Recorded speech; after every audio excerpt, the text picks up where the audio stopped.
talaga Kain siya. ka ba ng sardinas? Ako hindi. Ate! Pero tumatawa ako nung napanood ko yung video ni Tito Mars. So ang ginawa ko, pumunta ako ng Louis Vuitton para bumili ng sardinas. Halika, kainin natin.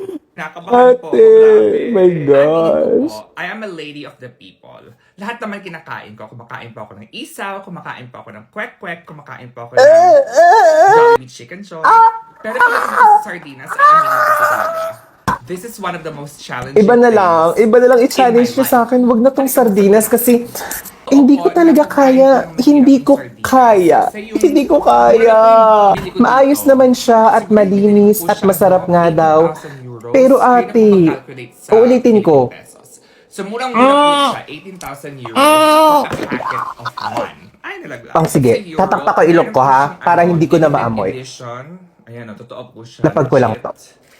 Limited edition po yung 1, 2, 3, go. Ganda ng packaging, di ba? Buksan na natin.